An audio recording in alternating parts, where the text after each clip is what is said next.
Hello student, আশা করি সব ভালো আছো। তো সবাইকে আমার চ্যানেলে ওয়েলকাম। তো আমরা আজকে কার্যক্ষমতা শক্তি এই যে চ্যাপ্টারটা পড়ছি, এই চ্যাপ্টারের আমরা দ্বিতীয় ভিডিও শুরু করব। প্রথম ভিডিওতে আমরা কার্য শক্তি ক্ষমতা কী জিনিস, তাদের সংজ্ঞা কী, তাদের বেসিক যে আইডিয়া, সেই বেসিক আইডিয়াটা আমরা একদিন দিয়েছি। আজকে আমরা যান্ত্রিক শক্তি সম্পর্কে পড়ব। ঠিক আছে, আমরা আগের দিন বলেছিলাম যে শক্তির অনেকগুলো রূপ আছে, যেমন তাপ শক্তি, আলোক শক্তি, শব্দ শক্তি এবং যান্ত্রিক শক্তি। তো আমাদের এই সিলেবাসে শুধুমাত্র যান্ত্রিক শক্তিটা আছে। তো সেই যান্ত্রিক শক্তি নিয়েই আমরা আজকে পড়াশোনা করব। যান্ত্রিক শক্তি সম্পর্কে আগের দিন আমরা স্থিতিশক্তি এবং গতিশক্তির রাশিমালা বার করেছিলাম। গতিশক্তির রাশিমালা ছিল হাফ এমভি স্কোয়ার। স্থিতিশক্তি দু রকমের পড়েছিলাম, একটা হচ্ছে অভিকর্ষের স্থিতিশক্তি, সেটা হচ্ছে এমজিএইচ। আর স্প্রিংয়ের স্থিতিশক্তি, সেটা হচ্ছে হাফ কে এক্স স্কোয়ার। তো এগুলো আমরা আগের দিন তো পড়েছিলাম। ঠিক আছে, তো চলো আমরা আজকে যান্ত্রিক শক্তির নিত্যতা সূত্র থেকে শুরু করি। যান্ত্রিক শক্তির নিত্যতা সূত্র বলছে যে কোনো অপচয়ী শক্তি যদি না থাকে, অপচয়ী শক্তি মানে কোনগুলো? ঘর্ষণ বল, তারপরে সান্দ্রতা বল বা বাতাসের বাধাজনিত বল, এই বলগুলো যদি না থাকে তাহলে কোনো বস্তুর যান্ত্রিক শক্তি একই থাকে, অর্থাৎ গতিশক্তি এবং স্থিতিশক্তির মোট যে যোগফল সেটা একই থাকে যদি কোনো অপচয়ী শক্তি না থাকে। এটাই হচ্ছে যান্ত্রিক শক্তির নিত্যতা সূত্র। তো এটাকে আমরা প্রমাণ করব। ঠিক আছে, এটা দুটোভাবে প্রমাণ করব। একটা হচ্ছে তোমার যখন কোনো বস্তু অভিকর্ষণের প্রভাবে ওপর থেকে পড়ে, আমরা দেখাবো যে তার প্রত্যেকটা বিন্দুতেই যান্ত্রিক শক্তি একই থাকে। আরেকটা দেখাবো যে কোনো বস্তু যদি আনত তল বরাবর পড়ে তাহলেও কিন্তু তার যান্ত্রিক শক্তি ধ্রুবক থাকে। তো চলো আমরা শুরু করি। দেখাও যে অভিকর্ষের প্রভাবে পতনশীল বস্তুর যান্ত্রিক শক্তি ধ্রুবক থাকে। বায়ু বাধা থাকলে কী ঘটতো? তাহলে প্রথমে দেখি যে এটা ভূমি, একটা বস্তু এই উচ্চতা থেকে পড়ছে, নিচের দিকে পড়ছে। ঠিক আছে, বস্তুটা প্রথমে এই অবস্থানে আছে যেখানে তার বেগ ছিল ইউ। আমরা দেখাবো যে এই অবস্থানে তার যা মোট শক্তি, যখন বস্তুটাকে এখান থেকে ছেড়ে দেওয়া হলো তখন কিছুক্ষণ পর সে বি অবস্থানে এলো। মনে করলাম এই দূরত্বটা হচ্ছে এক্স, এটা হচ্ছে বি অবস্থান। বি অবস্থানেও সেম শক্তি হবে এবং যখন বস্তুটা মাটিতে পড়বে সেটাকে আমরা সি অবস্থান বলবো, সেই অবস্থানেও শক্তি তার একই হবে। ঠিক আছে, প্রথমে দেখি যে এই অবস্থানের শক্তি কত, সেটাকে যদি ই এ বলি, এই অবস্থানের শক্তিটাকে ই এ বললাম, সেটা কত? যেহেতু ওর বেগ শূন্য তাই জন্য ওর গতিশক্তি নেই, শুধুমাত্র স্থিতিশক্তি আছে। তাহলে এই অবস্থানের শক্তিটাকে আমরা স্থিতিশক্তি প্লাস গতিশক্তি লিখতে পারি। যদিও গতিশক্তি তার নাই, গতিশক্তির জিরো হয়ে আছে, তাহলে শুধুমাত্র স্থিতিশক্তি আছে, তাহলে সেটা হচ্ছে এমজিএইচ। ঠিক আছে, এবং বস্তুটাকে যখন ছেড়ে দেওয়া হলো তখন যখন বস্তুটা বিতে এলো তখন কিন্তু তার গতিশক্তি আছে। তো ছেড়ে দেওয়ার পর এইখানে তার বেগ আছে, বেগটাকে তুললাম ভি। তাহলে বি অবস্থানের শক্তি কত হবে? বি অবস্থানের শক্তি হচ্ছে একটা স্থিতিশক্তি থাকবে, স্থিতিশক্তি প্লাস গতিশক্তি। স্থিতিশক্তিটা হচ্ছে এম জি ইন্টু এই দূরত্বটা, এই হাইটটা কত? গোটাটা হচ্ছে এইচ, সেখান থেকে এক্স বাদ দেবো, তাহলে এই হাইটটা হচ্ছে M G H minus X, তাই তো? এই উচ্চতা হচ্ছে এইচ মাইনাস এক্স, তাহলে এইটা হচ্ছে আমাদের স্থিতিশক্তি। আর গতিশক্তি কত হবে? Half m v square, half m v square. এখন আমরা ভিটাকে ক্যালকুলেট করি। ঠিক আছে, আমরা জানি ভি স্কোয়ার সমান ইউ স্কোয়ার প্লাস 2as, এই সূত্রটা জানি একমাত্রিক গতি থেকে। যদি এইখান থেকে এই গতিপথটা বিবেচনা করি, ফাইনাল বেগ হচ্ছে ভি, তাহলে ভি স্কোয়ার সমান প্রাথমিক বেগ জিরো, এখানে তার বেগটা জিরো ছিল, ইন্টু 2 ইন্টু ত্বরণটা হচ্ছে জি আর এসটা হচ্ছে এক্স, কারণ এখানে এক্স দূরত্ব অতিক্রম করেছে, তাহলে সরণটা হচ্ছে এক্স। এটা তো অভিকর্ষজ ত্বরণ, তাহলে ভি স্কোয়ার সমান হবে 2gx। সেটা আমরা এখানে বসিয়ে দিই, তাহলে m G H minus x plus half m v square হিসাবে বসালাম 2gx।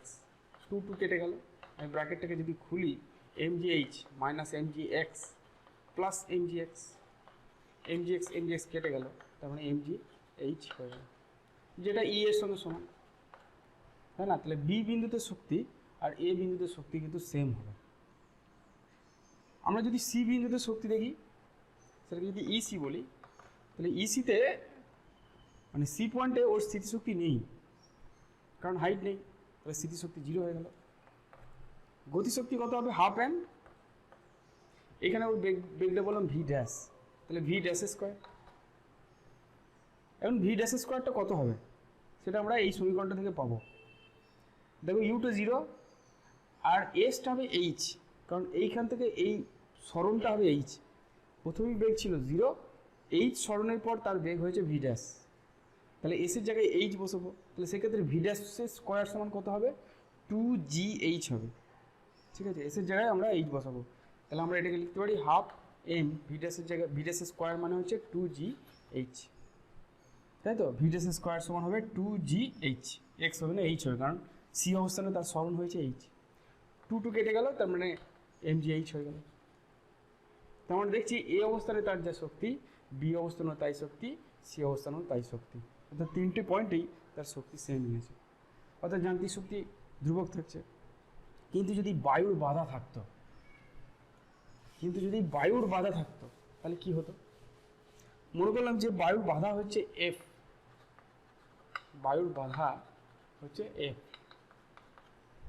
বায়ুর বাধার জন্য কিন্তু তার কিছু পরিমাণ শক্তি নষ্ট হয়ে যেত। কতটা শক্তি নষ্ট হতো? বায়ুর বাধাজনিত বল যে কার্যটা করতো সেই পরিমাণ শক্তি কিন্তু নষ্ট হয়ে যেত। যেমন যদি আমাদের বলতো ই বিতে শক্তি কত, সেটা হচ্ছে ই এতে যা শক্তি ছিল মাইনাস বায়ুর বাধা যে কাজটা করলো। বায়ুর বাধা হচ্ছে এফ, আর এইখান থেকে এইখানে সরণ হয়েছে এক্স, তাহলে বায়ু কতটা কাজ করেছে সেটা হচ্ছে এফ ইন্টু এক্স, বল ইন্টু সরণ, তাহলে বি বিন্দুর শক্তি হবে MGH মাইনাস FX। বুঝে গেল? যদি বলতো সি বিন্দুতে কত শক্তি, সেটা হচ্ছে MGH minus F into H, কারণ বায়ুর বাধা F ইন্টু এইচ পরিমাণ কাজ করেছে, কারণ এইচ পরিমাণ সরণ হয়েছে। কৃতকার্য মানে হচ্ছে বল ইন্টু সরণ, F হচ্ছে বল আর এইচ হচ্ছে সরণ। ঠিক আছে, তাহলে বায়ুর বাধা যদি থাকে তাহলে কিন্তু যান্ত্রিক শক্তিটা স্থির থাকে না।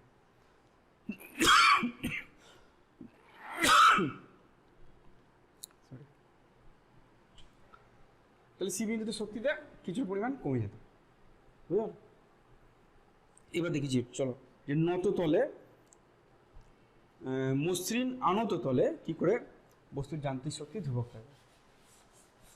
চলো দেখাবো যে আমরা মসৃণ একটা নত তল যদি হয় তাহলে সেখানেও কিন্তু যান্ত্রিক শক্তি ধ্রুবক থাকে। তো চলো আমরা বার করি সেটা। মনে করো এটা হচ্ছে আমাদের নততল, নততলটা মসৃণ মানে ঘর্ষণ নেই, এটার নাম দিলাম ABC। একটা বস্তু এইখানটায় আছে, সি অবস্থানে আছে এবং তার প্রাথমিক বেগটা 0 আছে।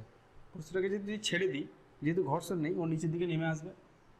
মনে করো বললাম যে কিছুক্ষণ পর এই অবস্থানে হলো, এটা হচ্ছে তার ডি অবস্থান। কতটা সরণ ঘটেছে, মনে করলাম এক্স পরিমাণ সরণ ঘটেছে। আমি ডি থেকে এখান পর্যন্ত একটা লম্ব টানলাম, এটাকে ই বলি। ঠিক আছে, এটা হচ্ছে এক্স। এই কোণটা থিটা যদি হয় তাহলে আমাদের এই কোণটা থিটা হবে। আর লাস্ট অবস্থান হচ্ছে এইটা, যেটা হচ্ছে এই অবস্থান। আমরা দেখাবো যে সি অবস্থানে তার যা শক্তি, ডি অবস্থানেও তাই শক্তি এবং এ অবস্থানেও তাই শক্তি। আমরা এই বিসিটাকে বললাম এইচ। তাহলে যদি বলো সি অবস্থানের শক্তি কত, কিছুই নেই, MGH। গতিশক্তি তার নেই কারণ ইউটা 0, তাহলে MGH হচ্ছে স্থিতিশক্তি, গতিশক্তি 0, তার মানে MGH হয়ে গেল। এখন ডি অবস্থানে যদি আমরা শক্তি বার করতে চাই তাহলে আমাদের গতিশক্তি বার করতে হবে, স্থিতিশক্তিও বার করতে হবে, তাই না? তো এখানে আমরা বেগ ধরলাম ভি, ও পড়ছে মানে ওর একটা বেগ এসছে। আমরা জানি যে বস্তুর এই দিক বরাবর ত্বরণ, যে ত্বরণের নিচে নামছে, যে ত্বরণের বস্তুর নিচে নামছে সেটা কত, সেটা হয় জি সাইন থিটা। ঠিক আছে, এই দিকে বরাবর কাজ করে জি, তার এই দিক বরাবর কম্পোনেন্ট হচ্ছে জি সাইন থিটা। তাহলে ডি অবস্থানে ওর বেগ কত হবে, ভি স্কোয়ার সমান ইউ স্কোয়ার প্লাস 2AS, এইটার সূত্রটা ব্যবহার করি। তাহলে ভি স্কোয়ার সমান হবে ইউটা 0, প্রাথমিক বেগ 0, প্লাস 2 ইন্টু ওর ত্বরণ হচ্ছে জি সাইন থিটা। কতটা সরণ হয়েছে, এক্স পরিমাণ সরণ হয়েছে, তাহলে কত হলো 2GX সাইন থিটা। ঠিক আছে, বোঝা গেছে?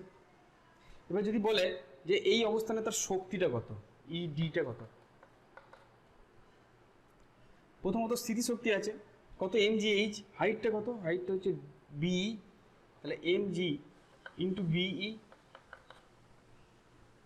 MG ইন্টু BE, এই হাইটটা BE, প্লাস ওর গতিশক্তি আছে half m v square, half m v square হচ্ছে এইটা 2GX সাইন থিটা। 2 কেটে গেল, তাহলে কত হলো, MG যদি কমন নিই, তাহলে BE পড়ে থাকছে প্লাস এখান থেকে এক্স সাইন থিটা কমন হচ্ছে, MG কমন নিয়ে নিচ্ছি, এক্স সাইন থিটা। ঠিক আছে। এখন দেখো সাইন থিটা মানে কি? সাইন থিটা মানে হচ্ছে ইসি লম্ব বাই অতিভুজ, তার মানে ইসি বাই এক্স।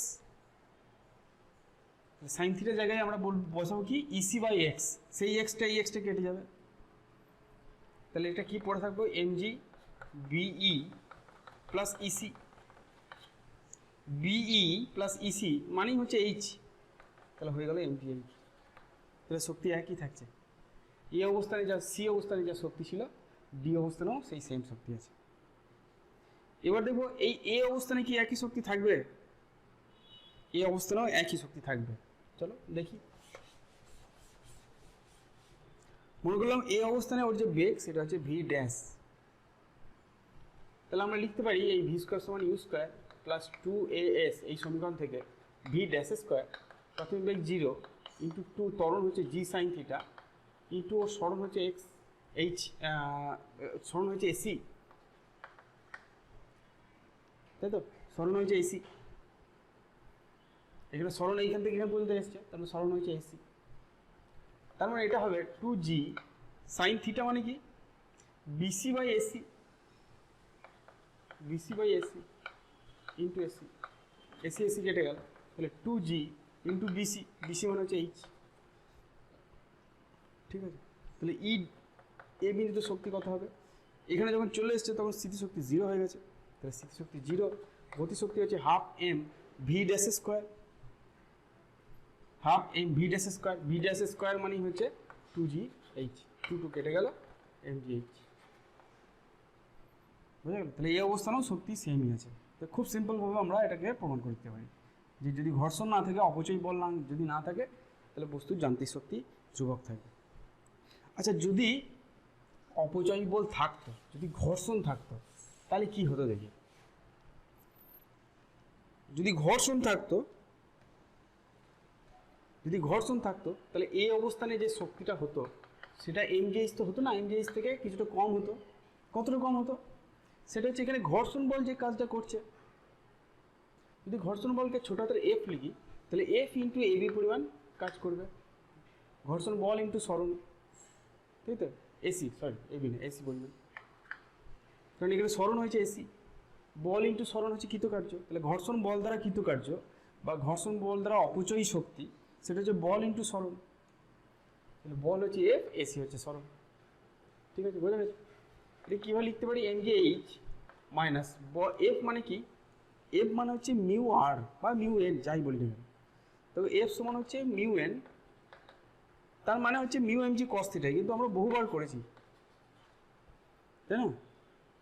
এফ মানে যে মিউ এন মানে মিউ এমজি কস থিটা, কারণ এখানে যদি আমরা বলগুলোকে ভাঙি, এই দিকে কাজ করছে এমজি কস থিটা আর এইদিকে এমজি সাইন থিটা, যদি ওজন দিয়ে দেখি ঘর্ষণ বল এইদিকে কাজ করে আর এইদিকে লম্ববতীকের কাজ করে, তাহলে এফ সমান মিউ এন হয় আর এন সমান এমজি কস থিটা হয়, তাহলে এফ সমান হচ্ছে মিউ এমজি কস থিটা, তাহলে সেটা এফের জায়গায় আমরা বসালাম mu m g cos theta into AC, তারপরে m g H minus mu m g cos theta মানে কি এবি বাই এসি, তাহলে এবি বাই এসি লিখতে পারি ইন্টু এসি, এসি এসি কেটে গেল, তাহলে এটা হবে mg H minus mu mg into AB, তাহলে এইটাই হচ্ছে এ পয়েন্টে বস্তুটার শক্তি, ঠিক আছে? তাহলে এখানে যান্ত্রিক শক্তি সংরক্ষিত হচ্ছে না, তার কারণ হচ্ছে এই ঘর্ষণ বলটা আছে বলে।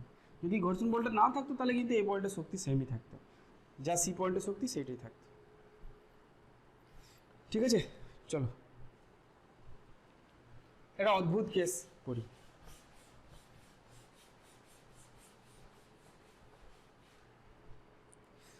আমরা দেখি যে হাইড্রোজেন পূর্ণ গ্যাস, যেটাকে তোমরা গ্যাস বলুন বলো, সেটা কিন্তু ওপরের দিকে ওঠে, নিচে নামে না, অভিকর্ষের বিপরীত দিকে ওঠে, তাহলে সেটার ক্ষেত্রে তো স্থিতিশক্তি বাড়ছে মনে হচ্ছে, আবার গতিশক্তিও বাড়ছে, তাহলে সেক্ষেত্রে কি যান্ত্রিক শক্তি ধ্রুবক থাকে? তো দেখি চলো যে কি হয়। মনে করি এটা একটা বেলুন, অ্যাকচুয়ালি বেলুনের উপর প্লবত বল কাজ করে, যেটা উপর দিকে কাজ করে, প্লবত বল, ঠিক আছে? তোমরা আর্কিমিডিসের সূত্র যদি পড়ে থাকো তাহলে দেখবে যে কোনো বস্তুকে যদি জলের মধ্যে নিমজ্জিত করা হয় বস্তুটাকে হালকা লাগে, ঠিক আছে? তার ওজনটা কিছুটা কমে যায় প্লবতার জন্য, ঠিক আছে? তার কারণ জল তাকে একটা উপর দিকে বল প্রয়োগ করে। জল, এই বলটাকেই বলে প্লবতা। বস্তুটা দ্বারা অপসারিত তরলের ওজনটাই হচ্ছে প্লবতা। সেরকম করে বেলুন যখন বাতাসের মধ্যে থাকে তখন বাতাসটাও বেলুনটাকে ওপর দিকে একটা বল প্রয়োগ করে। এই ওপর দিকের বলটা যদি বেলুনের ওজনটার থেকে বেশি হয় তখন বেলুনটা ওপর দিকে উঠবে। তখন অ্যাকচুয়ালি এটার ক্ষেত্রে যখন বেলুন ওপর দিকে ওঠে তখন প্লবতা বলটা বেলুনের ওজনের থেকে বেশি হয়। ঠিক আছে, ওই জন্য বেলুনটা ওপর দিকে ওঠে। তাহলে এক্ষেত্রে বেলুনের যে তরল সৃষ্টি হবে সেটা হচ্ছে F/m। ঠিক আছে, F/m পরিমাণ তরল সৃষ্টি হবে।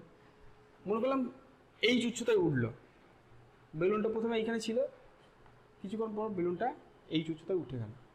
আমরা দেখাবো এইখানে তার যে শক্তি, এটা এই অবস্থান, এটা বি অবস্থান, বি অবস্থানেও শক্তি সেম হবে। ঠিক আছে, এই উচ্চতাটা আমি ধরলাম এইচ।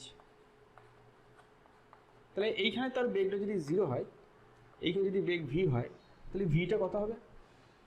ভি স্কোয়ার সমান ইউ স্কোয়ার প্লাস 2as সূত্রটা কাজে লাগায়। তাহলে ভি স্কোয়ার সমান কত হবে? ইউটা 0, এ অবস্থানে বেগ 0, বি অবস্থানে বেগ হচ্ছে ভি স্কোয়ার, তাহলে ভি সমান 0 হচ্ছে 2 × F/m × h।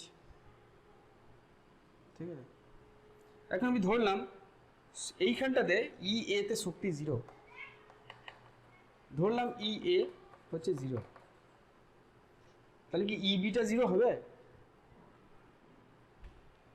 দেখি চলো।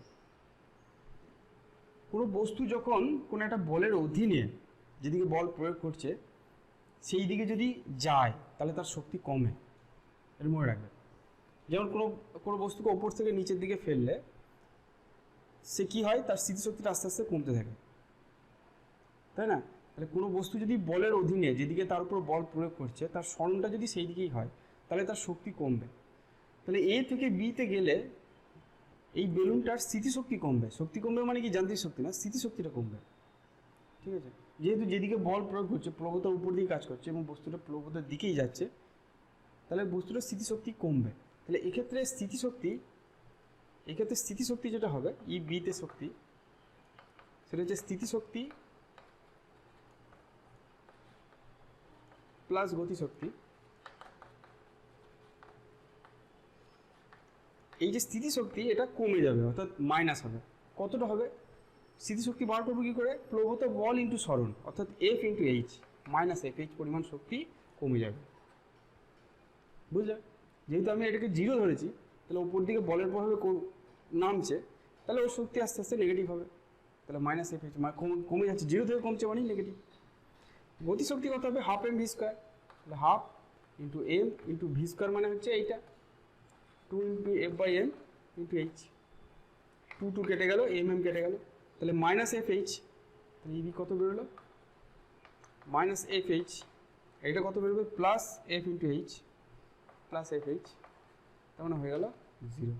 তাহলে এতে যেমন শক্তি 0 ছিল, বিতেও তুমি শক্তি 0 আছে। অর্থাৎ বেলুন যদিও দেখে মনে হচ্ছে যে ওপর দিকে উঠছে, কিন্তু তার শক্তি কিন্তু একই থাকছে। এখন বেলুনটা ওপর দিকে উঠছে মানে তার স্থিতিশক্তি কমছে, গতিশক্তিটা বাড়ছে। বুঝে গেল? কারণ তার উপর যে বলটা, সেই বলটা অ্যাকচুয়ালি উপর দিকে কাজ করছে। অভিকর্ষের প্রভাবে সে নিচের দিকে কাজ করা উচিত ছিল, প্লবতাটা বেশি হওয়ার জন্য বস্তুটা তাই জন্য ওপর দিকে উঠছে। চলো নেক্সট দেখি।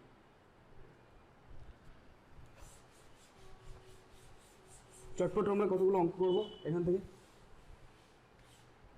প্রথম অঙ্ক বলেছে যে 200 মিটার উচ্চতা থেকে জল একটি পাইপের মাধ্যমে নিচে পড়ছে, অন্য কোনো শক্তি অপচয় না হলে নির্গত জলের বেগ কত? সোজা অঙ্ক। একটা মনে করো বড় পাইপ আছে, সেই পাইপের উচ্চতা হচ্ছে 200 মিটার, এইখান থেকে জল এইখান থেকে পড়ছে।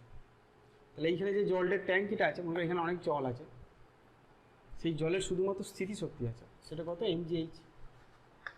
আর এইখান থেকে যখন বেরিয়ে আসছে তখন ওর শুধু গতিশক্তি আছে, ½ mv²।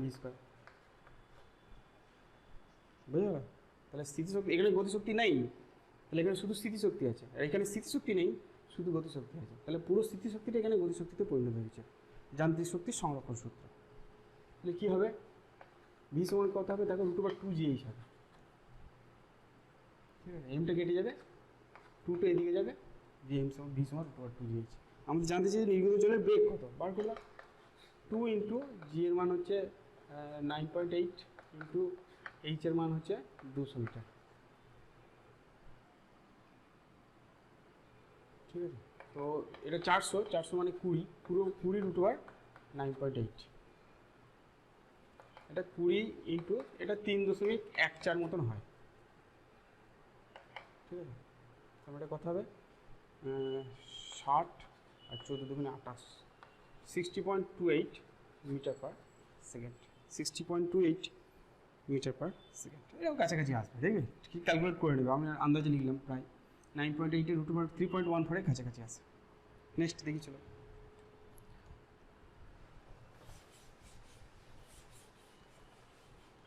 কি বলছে, একটি দোলকের কার্যকর দৈর্ঘ্য 50 সেন্টিমিটার এবং পিণ্ডের ভর 4 গ্রাম। একটা দোলক মানে দুলছে এরকম, পিণ্ড থাকে একটা, তোমরা এটা প্র্যাকটিক্যালি করবে। পিণ্ডটিকে কোনো একদিকে টেনে সুতোটিকে অনুভূমি করা হলো এবং তারপর ছেড়ে দেওয়া হলো। সুতোটি যখন উল্লম্ব রেখার সঙ্গে 60 ডিগ্রি কোণ করে তখন পিণ্ডটির বেগ কত? চলো সোজা, এমনিতে সরল দোলক এরকম করে থাকে, এটাকে টেনে ছেড়ে দিলেই সেরকম দুলতে থাকবে। তো কী বলেছে, পিণ্ডটাকে আমি প্রথমে অনুভূমি করে রেখেছি, এরকম করেছি, বেগটা ছিল এটা আমাদের, এটা এই অবস্থান মধ্যে, এরপর আমি ছেড়ে দিলাম, তাহলে পিণ্ডটা কী করবে, এরকম করে দুলবে। কোনো একটা সময় মনে করো পিণ্ডটা এইখানটায় আছে, এইটা অ্যাঙ্গেলটা বলেছে 60 ডিগ্রি, ঠিক আছে। তাহলে এই সময় ওর বেগ কত জানতে চাইছি, ঠিক আছে। আমি যদি এটা ডট ডট করে দাগ দিলাম, এটা ও দিলাম, এটা এ, এটা বি, এটা সি, এটা ডি নাম দিলাম, ঠিক আছে। আশা করি ঠিক আছে। এই কটা থিটা বললাম, যেটা 60 ডিগ্রি জেনারেল, বলছে এইখানে ওর বেগ কত। দেখো এইখানে শুধুমাত্র স্থিতিশক্তি আছে, এইখানে ওর গতিশক্তি প্লাস স্থিতিশক্তি দুটোই আছে। স্থিতিশক্তি আছে মানে এখনো হাইটটা আছে, আমি এটাকে এল বললাম, এলটা বলে দিয়েছে আমাদের 50 সেন্টিমিটার, থিটাটা বলে দিয়েছে আমাদের 60 ডিগ্রি, এমটা বলে দিয়েছে 4 গ্রাম, এগুলো বলে দিয়েছে, ঠিক আছে। চলো আমাদেরকে এই হাইটটা বার করতে হবে, এই হাইটটাকে আমাকে প্রথমে বার করতে হবে। দেখো এইটা আমাদের এল, সূত্র দৈর্ঘ্য এল বলেছি, তাহলে এটাও এল, তাহলে এইটা কত হবে, দেখো এইটা হবে এল cos 60 ডিগ্রি,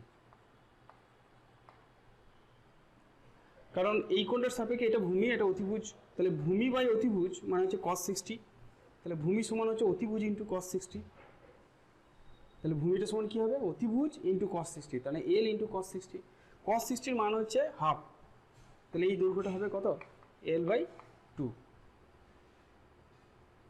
যদি গোটাটা এল হয় আর এইটা যদি এল বাই 2 হয়, তাহলে বুঝতে পারছি ডিসি এইটা হবে আমাদের এল বাই 2, তার মানে এই যে হাইটটা এটা আমাদের এল বাই 2 হবে, বুঝা গেল। তাহলে এর স্থিতিশক্তিটা আমরা বার করতে পারবো, হাইটটা জানি। আচ্ছা এই অবস্থানে ওর শক্তি কত, শুধু স্থিতিশক্তি আছে এম জি ইন্টু এল, কারণ এই হাইটটা এল, সূত্রের দৈর্ঘ্য যদি এল হয় তাহলে এটাও এল হবে, এটাও এল হবে, তাহলে এই হাইটটা এল হবে, তাহলে স্থিতিশক্তি আছে, গতিশক্তি নেই, এইটা ইকুয়াল টু গতিশক্তি তো নেই।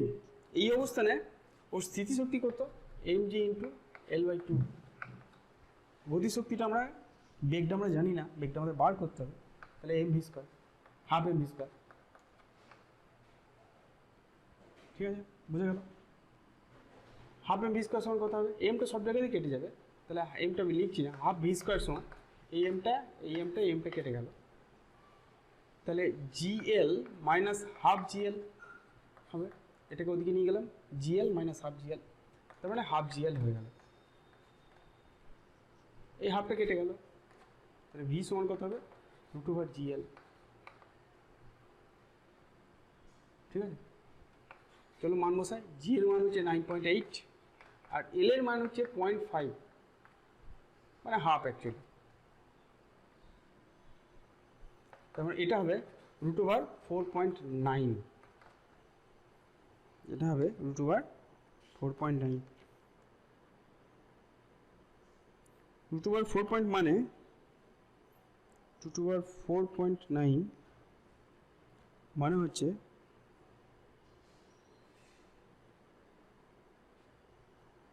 যদি করি হিসাব তাহলে 2.21 হবে মিটার পার সেকেন্ড, ঠিক আছে, তাহলে কনসেপ্টটা ভালো করে বুঝবে। যখন এখানে আছে স্থিতিশক্তি, এখানে যখন আছে গতিশক্তি প্লাস স্থিতিশক্তি, আমাকে হাইটটা বার করতে হবে কতটা উঁচুতে আছে, তার ফলেই আমরা বেগটা বার করতে পারবো। নেক্সট,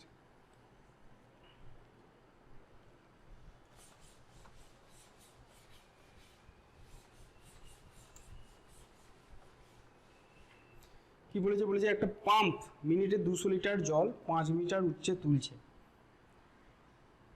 ঠিক আছে, ওই জল 2 সেন্টিমিটার ব্যাসের একটি নলের মুখ দিয়ে নিক্ষেপ করছে। নিক্ষিপ্ত জলের বেগ ও পাম্পের ক্ষমতা নির্ণয় করো।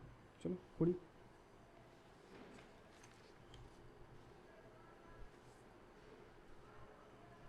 চলো, 200 লিটার জলকে তুলছে, 200 লিটার জলকে তুলছে, তাহলে জলের আয়তন কত?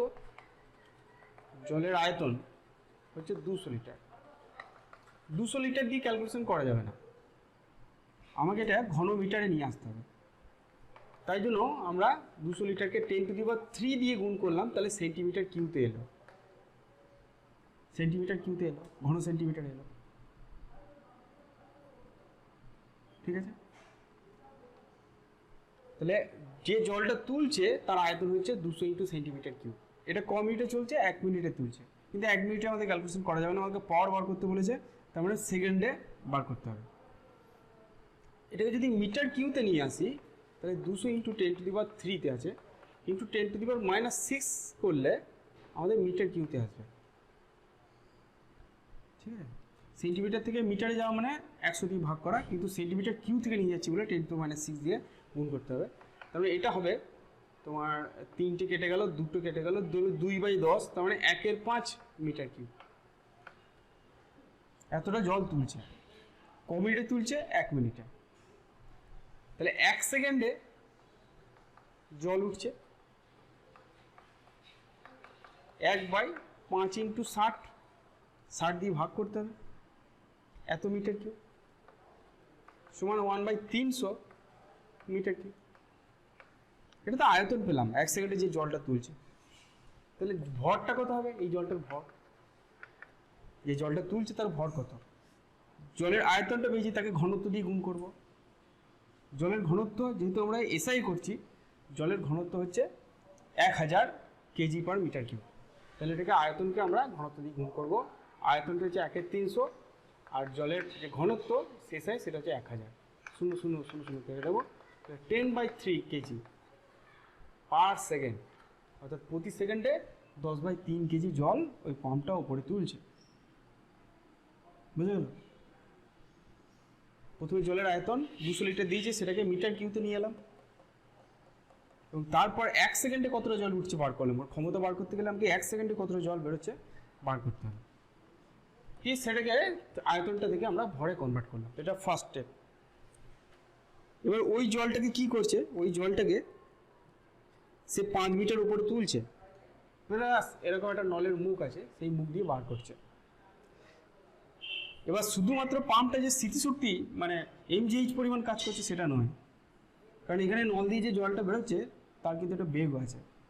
তার বেগ যদি v হয়, তাহলে 1 সেকেন্ডে যে জলটা বেরোবে সেটা v দৈর্ঘ্যের একটা চোঙ কল্পনা করতে হবে। সেই চোঙটার যে আয়তন বা সেই চোঙটার যতটা ভর, সেই চোঙটার ভিতরে যে জল যতটা আছে, সেই জলটার যা ভর সেই পরিমাণ জল কিন্তু বার করছে পার সেকেন্ডে। যদি জলের বেগ v হয়, তাহলে v দৈর্ঘ্যের একটা যদি চোঙ কল্পনা করি নলের মুখে, 1 সেকেন্ডে সেই পরিমাণ জল কিন্তু বেরিয়ে আসছে। তাহলে এইখানে যে জলটা বেরোচ্ছে, এইখানে যে চোঙটা পাচ্ছি, v দৈর্ঘ্যের যে চোঙটা পাচ্ছি, সেই চোঙটার আয়তন হচ্ছে v × πr²। ভিটা হচ্ছে দৈর্ঘ্য আর πr² হচ্ছে প্রস্থচ্ছেদের ক্ষেত্রফল। এটা হচ্ছে চোঙের আয়তন। তাহলে এই পরিমাণ জল কিন্তু প্রতি সেকেন্ডে বেরোচ্ছে। একে যদি আমি জলের ঘনত্ব দিয়ে গুণ করে দিই, তাহলে এই পরিমাণ জল বেরোচ্ছে, এবং সেটা কত? সেটা হচ্ছে 10/3। এটা তো বলে দিই যে প্রতি সেকেন্ডে 10/3 কেজি জল বেরোচ্ছে। সেটা আমরা নলের মুখ দিয়ে ক্যালকুলেশন করলাম বেগটাকে বার করার জন্য। ঠিক আছে, তাহলে v সমান কত হবে? 10/πr² × ρ। আচ্ছা, তাহলে মানগুলো বসায় দেখি। তাহলে উপরে আচ্ছা, এখানে একটা 3 হবে, ঠিক আছে, এখানে 3 আছে, নিচে একটা 3 আছে, তাহলে 10/3 × পাই মানে হচ্ছে 3.14। আচ্ছা আটটা কত, আমাদের এখানে ব্যাসটা বলে দিয়েছে 2 সেন্টিমিটার, তাহলে আটটা হবে 1 সেন্টিমিটার মানে 10⁻² মিটার। তাহলে আর এর জায়গায় আর স্কোয়ার আছে, তাহলে 10⁻⁴, আর জলের ঘনত্ব হচ্ছে 1000। ঠিক আছে, তাহলে এটা যদি হিসাব করি 10⁻⁻1 হবে, এই দুটোকে মিলে ওপরে গেলে 100 হবে, আর নিচে 9.31442। এটা করলে 10.61 মিটার পার সেকেন্ড আসবে। ঠিক আছে, ক্যালকুলেশন করে নেবে আশা করি। এটাকে 100কে 9.42 ভাগ করলে 10.61 মিটার পার সেকেন্ড অ্যান্সার আসবে। ঠিক আছে, কিন্তু আমাদের যে বেগটা তো পেয়ে গেলাম, যে বেগে নিক্ষেপ করতে হবে। এবার চেয়েছে পাম্পের শক্তি, পাম্পের ক্ষমতা। চলো এটাকে আমরা মুছি। এমটা লাগবে 10.10/3, এমটা লাগবে আমাদের 10/3। তাহলে এম হচ্ছে 10/3 কেজি জল তুলছে, এটাকে আমরা লিখে নিই। তাহলে যে পাম্পটা যে কাজটা করবে, পাম্পের যে ক্ষমতা, সেটা হচ্ছে mgh প্লাস হাফ mv² পরিমাণ সে শক্তি সরবরাহ করছে বাই সময়। এমটা হচ্ছে 10/3, জি এর মান আমরা 9.8 নিই, এইচ হচ্ছে কত উচ্চতা তুলছে, 5 মিটার উপরে তুলছে, plus half into 10/3 into v² হচ্ছে 10.61 তার স্কোয়ার, 10.61 তার স্কোয়ার। টিটা তো 1 আর লেখা দরকার নেই, বাই টি, কারণ 1 সেকেন্ডে আমরা করেই নিয়েছি। তো এটাকে আমরা ক্যালকুলেশন আশা করি করতে পারবো। এটাকে যদি আমরা ক্যালকুলেশন করি তাহলে আমাদের যে উত্তরটা আসবে সেটা হচ্ছে 350.95 ওয়াট, 350.95 ওয়াট। ঠিক আছে, চলো দেখি পরের অঙ্কটা আমাদের কি দিয়েছে।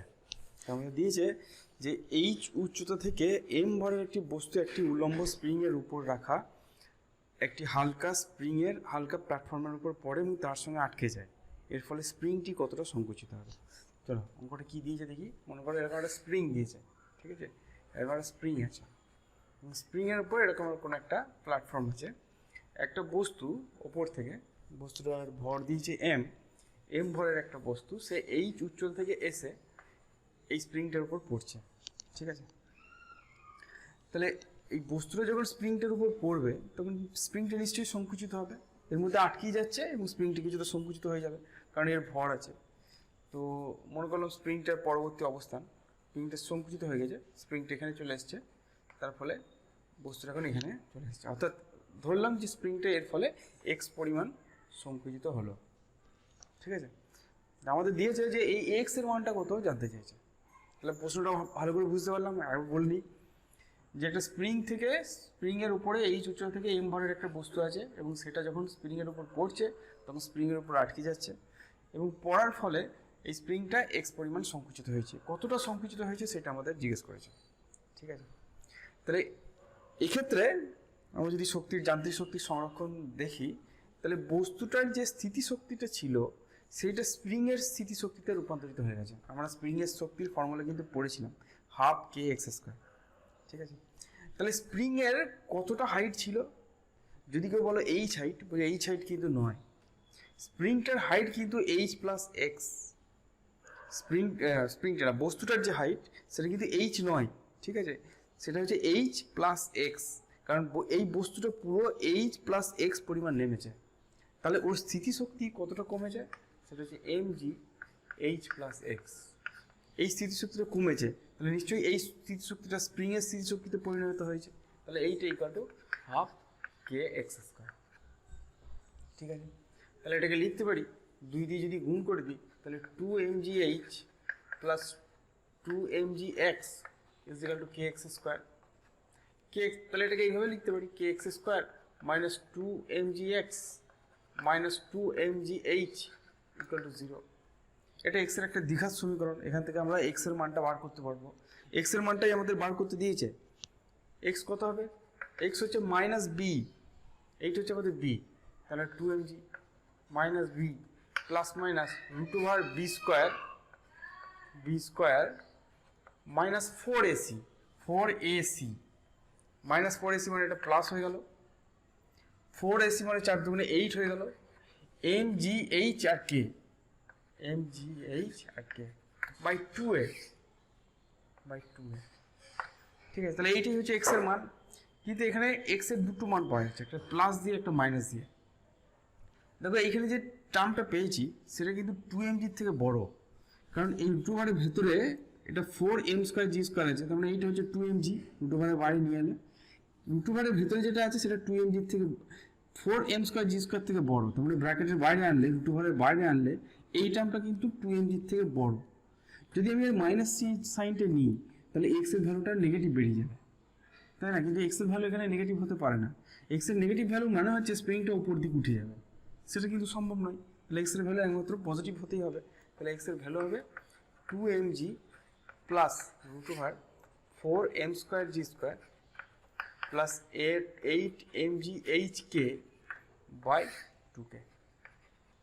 ঠিক আছে, এই দুটো থেকে এটা থেকে 4টাকে বার করে নিতে পারি, 4টা রুট ওভারে বাড়ি দিলে 2 হবে। তাহলে এখান থেকে সেই 2টা এই 2টা নিয়ে এই 2টা কেটে যাবে, তাহলে এই 2টা কেটে দিলাম, এই 2টা কেটে গেলাম, এই 4টা আমি কমন নিয়ে নিয়েছি, এই 8টা আমার 2 হয়ে গেল। তাহলে এইটা হচ্ছে আমাদের অ্যান্সার। বুঝতে পেরেছো? আশা করি বুঝতে পেরেছো। চলো নেক্সট অঙ্ক দেখি। দেখো অঙ্কটা, অঙ্কটাতে বলেছে 250 নিউটন ওজন বিশিষ্ট একটি ব্লককে সমবেগে অনুভূমিক তল বরাবর তলের ওপর দিয়ে 10 মিটার দূরত্ব টানা হলো। ব্লক ও তলের মধ্যে চলঘর্ষণ গুণাঙ্ক 0.2 হলে প্রযুক্ত বল উল্লম্ব রেখার সঙ্গে 60 ডিগ্রি করে আনত থাকলে প্রযুক্ত বল দ্বারা কৃতকার্য কত জিজ্ঞেস করেছে।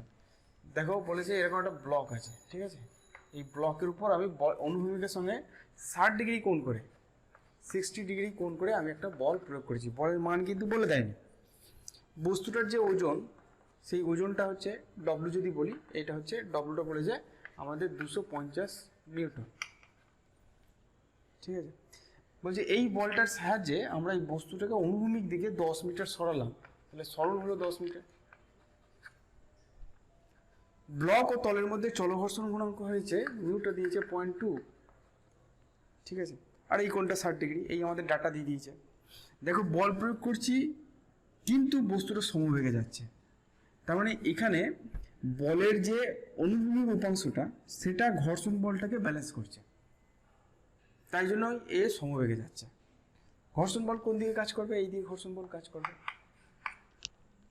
ঠিক আছে, এফ এর এই দিক বরাবর উপাংশ এফ কস থিটা, যদি এটাকে থিটা বলি, আর এই দিক বরাবর উপাংশ হচ্ছে এফ সাইন থিটা। এই দিক বরাবর আরেকটা বল থাকবে, সেটা হচ্ছে লম্ব প্রতিক্রিয়া। আমাদের বলের মানটা দেয়নি, ওই জন্য প্রথমে আমাকে বলটা বার করতে হবে যে কত বল প্রয়োগ করেছি, তারপরে আমরা কৃতকার্য বার করতে পারবো।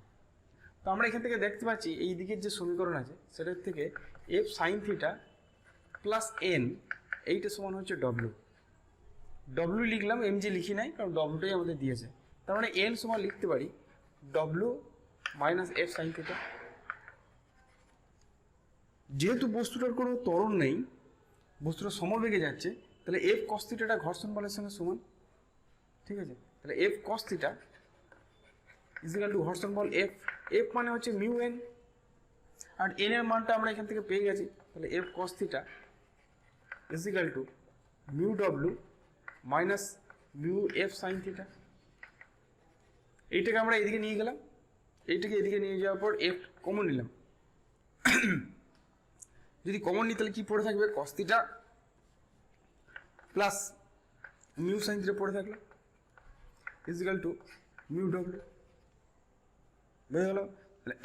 তাহলে প্রযুক্ত বল কত হবে? Mu W by cos theta plus mu sine theta, প্রযুক্ত বল। এটা হচ্ছে আমাদের প্রযুক্ত বল, mu W by cos theta plus mu sine theta. ঠিক আছে, এবার এই বলটা কতটা কাজ করছে,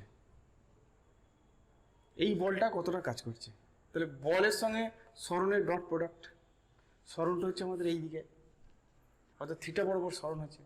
তাহলে আমাদের কৃতকার্য যেটা হবে সেটা হচ্ছে বল ইন্টু সরণ ইন্টু কস থিটা। তার মানে এইটা হচ্ছে বল, তার সঙ্গে আমরা কস থিটা গুণ করবো, আর সরণটা আমাদের দিয়ে দিয়েছে। তার মানে কত হবে? Mu W s cos theta, আচ্ছা এটা মুছে দিই, এখান থেকে মুছে দিই, mu W s cos theta divided by, আচ্ছা কৃত কার্য কিন্তু এফ এস কস থিটা হয়, ঠিক আছে। তাহলে মিউ ডব্লিউ এফ এর মান হচ্ছে, এফ এর মান এখানে ছিল মিউ ডব্লিউ ছিল, তাহলে mu W s cos theta by cos theta plus mu sine theta, ঠিক আছে। ওপর নিচে আমরা কস থিটা দিয়ে ডিভাইড করে দিই, তাহলে কত হবে mu W s by 1 plus mu tan theta, ঠিক আছে। এবার আমরা মানগুলো বসাই, আগেও মানগুলো বসাতে পারতাম কিন্তু আমরা সমীকরণটা বার করে নিলাম, দিয়ে এবার মানগুলো বসাবো। চলো মানগুলো বসাই, এখানে মানগুলো দিয়েছি আমি। তাহলে কৃতকার্য যেটা হবে সেটা হচ্ছে মিউ মান হচ্ছে 0.2, ডব্লিউ হচ্ছে 250 নিউটন, ঠিক আছে, 250 নিউটন, মিউ ডব্লিউ হয়ে গেল, আর সরণ হচ্ছে তোমার 10 মিটার, ডিভাইডেড বাই তো 1 প্লাস মিউ কস থিটা, তো 1 প্লাস 0.2 ইন্টু কস 60 ডিগ্রি, কস 60 ডিগ্রি মানে হচ্ছে √3,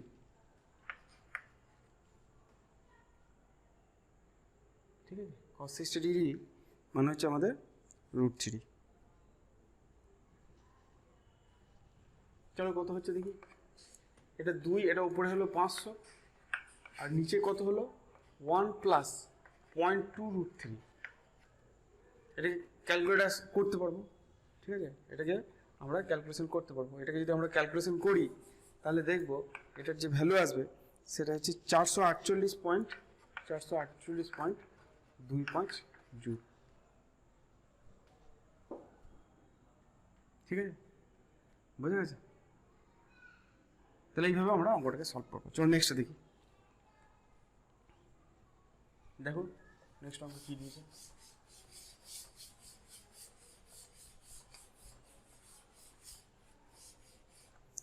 বলছে 30 ডিগ্রি নততল বরাবর 12 কেজি ভরের একটি বাক্সের উপর 100 নিউটন বল প্রয়োগ করে সেটিকে 10 মিটার ঠেলা হলো। নততল ও বাক্সের মধ্যে ঘর্ষণ গুণাঙ্ক 1/√3 হলে ঘর্ষণ বল দ্বারা কত কৃতকার্য কত বার করতে বলেছে, ঠিক আছে। তার মানে বলেছে একটা নততল আছে, এখানে একটা নততল আছে, সেই নততলের যে নতিকোণ এই থিটাটা বলেছে 30 ডিগ্রি। একটা বস্তু আছে এখানে, সেই বস্তুটাকে আমরা 12 কেজির বস্তুটা ভর হচ্ছে 12 কেজি, সেই বস্তুটাকে আমরা কি করছি 100 নিউটন বল প্রয়োগ করে সেটিকে 10 মিটার তোলা হচ্ছে। তাহলে এই ফিজিক্যাল টু 100 নিউটন বল প্রয়োগ করে সেটাকে তোলা হচ্ছে 10 মিটার, তাহলে সরণটা হচ্ছে 10 মিটার। আমাকে জিজ্ঞেস করেছে যে মিউটা যদি 1/√3 হয় তাহলে ঘর্ষণ বল কতটা কাজ করবে, ঠিক আছে। তাহলে উপর দিকে তুলছি, ঘর্ষণ বল কোন দিকে কাজ করবে, নিচের দিকে এফ। তাহলে ঘর্ষণ বল দ্বারা কৃতকার্য হচ্ছে এফ ইন্টু এস, বল ইন্টু সরণ, ঘর্ষণ বল ইন্টু সরণ। তো এফ মানে আমরা জানি যে মিউ এন ইন্টু এস, এখানে আমরা জানি যে এইটা হচ্ছে এমজি কস থিটা আর এই দিকে হচ্ছে এন, তাহলে এনটা হচ্ছে এমজি কস থিটা, তাহলে mu m g cos theta into S. চলো মানগুলো বসাই, মিউটা কত বলেছে, মিউটা বলেছে 1/√3, এমটা কত, এমটা হচ্ছে 12 কেজি, জি এর মানটা 10 ধরি, কস থিটা হচ্ছে 30 ডিগ্রি, তার মানে √3/2 হয়ে গেল। আর সরণটা কত, সরণটা হচ্ছে 10 মিটার, 10 বেশি, ঠিক আছে। তাহলে √3 কেটে দিলাম, 6 দুগুণে 12, তার মানে 600 জুল, বুঝে গেল। তাহলে 600 জুল কাজ করতে হয়েছে।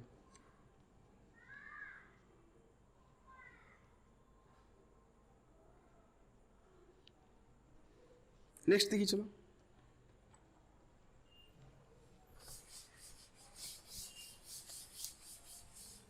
কি বলেছে, বলছে 1000 কেজি ভরের একটি গাড়ি 1/50 নতি বিশিষ্ট একটি ঢালু তলে 40 কিলোমিটার/ঘন্টা বেগে উঠছে, রাস্তার সঙ্গে চাকার ঘর্ষণ গুণাঙ্ক 0.3 হলে গাড়ির ক্ষমতা কত, ঠিক আছে।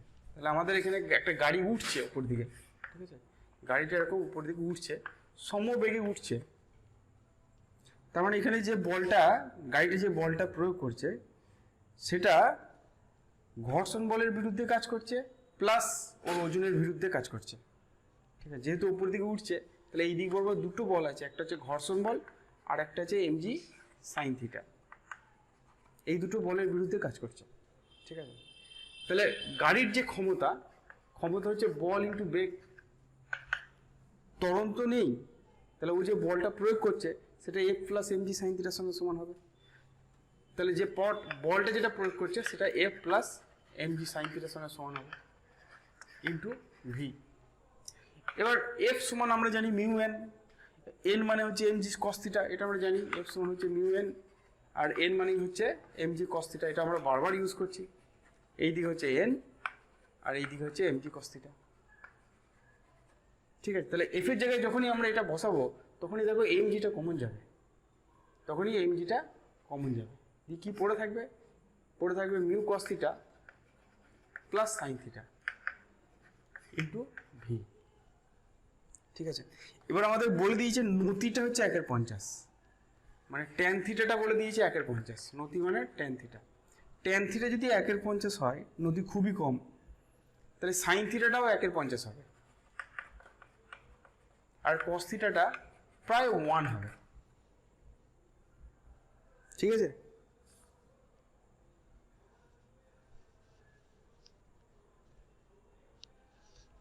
এটা মনে রাখবে, থিটা যদি খুব ক্ষুদ্র হয়, খুব ছোট হয়, তাহলে ট্যান থিটা সমান সাইন থিটা হয়, আর কস থিটাটা 1 হয়, এটা মনে রেখে দেবে। তাহলে আমরা যদি এখানে বসাই, এখানে এমটা গাড়িটার যে ভর দিয়েছে সেটা হচ্ছে 1000 কেজি, তাহলে 1000, জি এর মানটা 10ই ধরলাম, মিউর মান আমাকে দিয়ে দিয়েছে 0.3, কস থিটার মান আমরা 1 প্লাস সাইন থিটার মান হচ্ছে 1/50, আর ভিটা কত দিয়েছে? ভিটা দিয়েছে 40 কিলোমিটার পার ঘন্টা। তো ভিটা আমাদের দিয়ে দিয়েছে, ভিটা আমরা এখানে বার করি 40 কিলোমিটার পার ঘন্টা, এটাকে মিটার পার সেকেন্ডে নিয়ে আসতে হবে। তাহলে 40 ইন্টু 5/18 করে দিই, তারপরে 9-20 মানে 100/9 মিটার পার সেকেন্ড, তাহলে ইন্টু 100/9। ঠিক আছে, বুঝে গেল? চলো এটাকে ক্যালকুলেট করি। এটা তো 10⁴ হয়ে গেল, এটা কত হবে? 50 লসাগু হবে, এটা 15 প্লাস 1 হবে। ঠিক আছে, 3 মানে 0.3 মানে হচ্ছে 3/10, তাহলে 15 প্লাস 1 তাহলে 16/50 হয়ে গেল ইন্টু 100/9। ঠিক আছে, 50 100 কেটে দিলাম 16, 50 100 2 দিয়ে কেটে গেল, তাহলে 16 2 32/9, তাহলে 32/9, 32/9 মানে 3 9 27, 3 9 27, 5 আর 0, 5 9 45, 5 9 45, 5 আর 0, 3.55 ইন্টু 10⁴ এত ওয়াট। ঠিক আছে, তার মানে এটা থেকে আমি যদি কিলোওয়াটে নিয়ে যাই তাহলে 35.5 কিলোওয়াট হচ্ছে অ্যান্সার। এটা 10⁻³ নিতে হবে কিলোতে নিয়ে আসার জন্য, তাহলে সেই একটা 10 পড়ে থাকছে, তাহলে 35.5 কিলোওয়াট হবে। বুঝে গেছো অঙ্কটা? চলো নেক্সট অঙ্ক দেখি।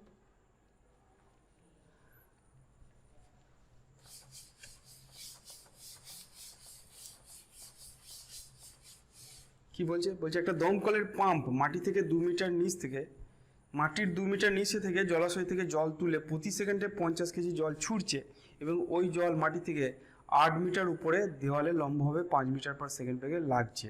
পাম্পটির ক্ষমতা কত? প্রতি সেকেন্ডে বলিয়ে দিয়েছে।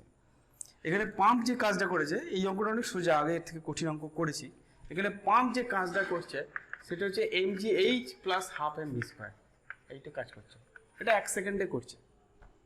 তাহলে যদি পাওয়ার বার করতে হয় সেটা হচ্ছে w/t, টিটা আমার 1 সেকেন্ডই বলে দিয়েছে, তাহলে just mgh plus half mv² হবে, মানগুলো বসিয়ে দাও তাহলেই হয়ে যাবে। এখানে এমটা হচ্ছে 50 কেজি জল ছুটছে, তাহলে 50, জিটা 10 ধরিয়ে দিই। এইচটা দেখো 2 মিটার তুল থেকে 2 মিটার নিচ থেকে তুলছে আর 8 মিটার উপরে ফেলছে, তাহলে টোটাল এইচ হচ্ছে 10, হাফ ইন্টু 50 ইন্টু কত বেগে ছুটছে? 5 মিটার স্কয়ার বেগে, তাহলে এটা 5² মানে 25। এটা কত হলো? 5 1 2 3 5000 প্লাস 625 হবে, এটা 5 5 কেটে গেল 25, 25 25 625, তাহলে 5625 ওয়াট হচ্ছে পাম্পটার ক্ষমতা। বুঝে গেল?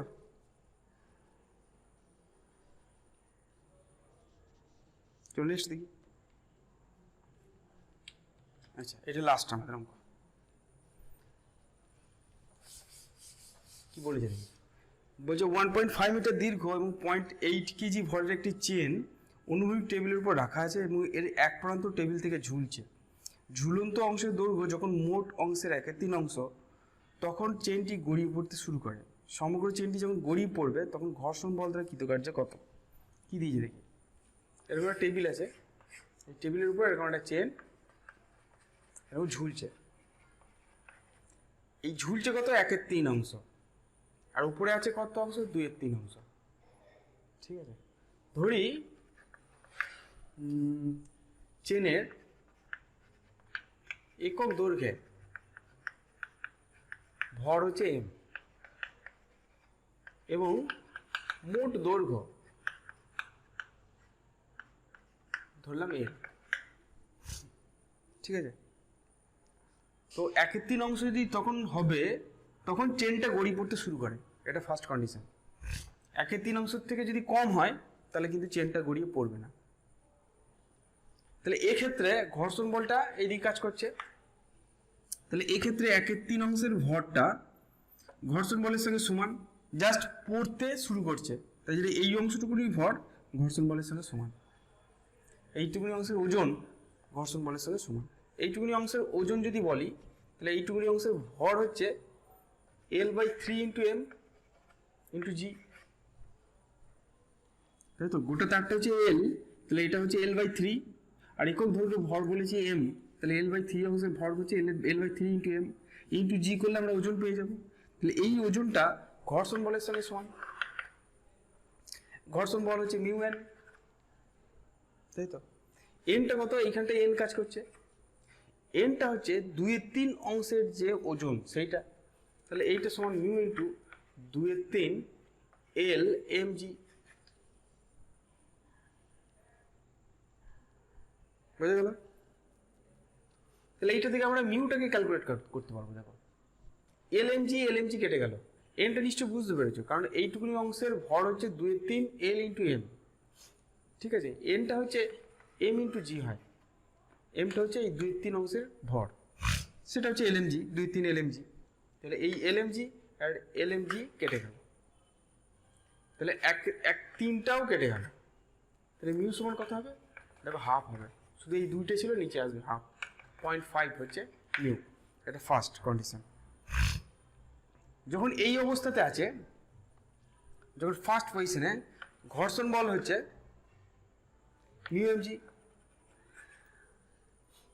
μ × 2/3 Lmg। ঠিক আছে, যখন এই অবস্থায় আছে তখন ঘর্ষণ বল হচ্ছে μ × 2/3 Lmg। 2/3 Lm হচ্ছে ভর এই অবস্থাতে, তাহলে সেটা হচ্ছে মিউর জায়গায় যদি হাফ বসাই তাহলে 1/3 Lmg, মিউর মান আমরা হাফ পেয়েছি। তাহলে এই অবস্থাতে ঘর্ষণ বল কাজ করছে 1/3 Lmg। গোটা চেনটা যখন পড়ে যাবে, তাহলে এটা ইনিশিয়াল প্রথম ঘর্ষণ বল, গোটা চেনটা যখন পড়ে যাবে তখন তো ভর নেই কিছু, তখন ঘর্ষণ বল হবে 0। তাহলে গড়ে ঘর্ষণ বল কত? তাহলে গড় ঘর্ষণ বল F initial plus F final by 2। এটা তো 0, তাহলে জাস্ট এটার অর্ধেক, তাহলে 1/6 Lmg। ঠিক আছে, এটা হচ্ছে আমাদের গড় ঘর্ষণ বল।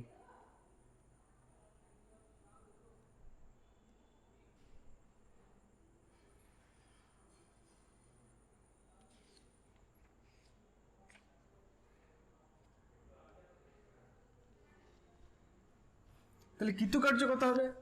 আমাদের কৃতকার্যই চেয়েছে, ঘর্ষণ বল দ্বারা কৃতকার্য সমান হচ্ছে ঘর্ষণ বল হচ্ছে 1/6 Lmg ইন্টু এই দৈর্ঘ্যটা নামছে, এই দৈর্ঘ্যটা কত? 2/3 L, 2/3 L পরিমাণ নামছে, তাহলে ইন্টু 2/3 L। তারপরে সেটা কত হবে দেখি, 3 কাটি, তাহলে 1/9 L² mg। 1/9 Lটা কত দিয়েছে? দৈর্ঘ্যটা দিয়েছে 1.5 মিটার, তাহলে 1.5 স্কোয়ার এম এর মান কত দিয়েছে? 0.8 কেজি ভরের একটি চেন, 0.8 কেজি ভরের একটি চেন। দেখো এমটা কিন্তু একক দৈর্ঘ্যে ভর। এটা আরেকটা লাইন করি, 1/9 এল স্কোয়ার। এমটা মানে বড় হাতের এম বাই এল ইন্টু জি, কারণ এমটাকে ধরেছিলাম একক দৈর্ঘ্যে ভর। তাহলে বড় হাতের এমটা যদি টোটাল ভর হয় তাহলে বড় হাতের এম বাই এল হবে, ছোট হাতের এমটা। একটা এল কেটে দিলাম। এরপর আমরা মান বসাই, 1/9 এল এর মান হচ্ছে 1.5, এম এর মান হচ্ছে 0.8, আর জি এর মানটাকে আমরা 10 ধরলাম। চলো ঠিক আছে, তাহলে কত হবে? এইটা একটা কাটবে 3, এটা হবে 0.5। ঠিক আছে, তাহলে কত হবে? এটা 5 হলো, 5 8 40 হলো, 4/3, তাহলে 4/3, তাহলে 1.33 জুল মতন অ্যান্সার আসছে। ঠিক আছে, 1.33 জুল মতন অ্যান্সার আসছে। বোঝা গেছে? এটা খুব ভালো অঙ্ক। তো এই ধরনের অঙ্ক তোমাদের বই দেখবে অনেক আছে, তাহলে এই ধরনের অঙ্কগুলো তোমরা বাড়িতে চেষ্টা করবে। ঠিক আছে, তাহলে আজকে এই পর্যন্ত থাক, পরে ভিডিওতে আবার দেখা হবে। কার্যশক্তি এখন অনেকটা আছে, আস্তে আস্তে আমরা শেষ করব। এর পরের দিন আমরা উলম্ব বস্তুর গতি, একটা বস্তুকে যদি দড়িতে ধরে ঘোরানো হয় তাহলে তার কীরকম কী অবস্থা হবে সেগুলো আমরা পরের দিন পড়ব। ঠিক আছে, ভালো থেকো।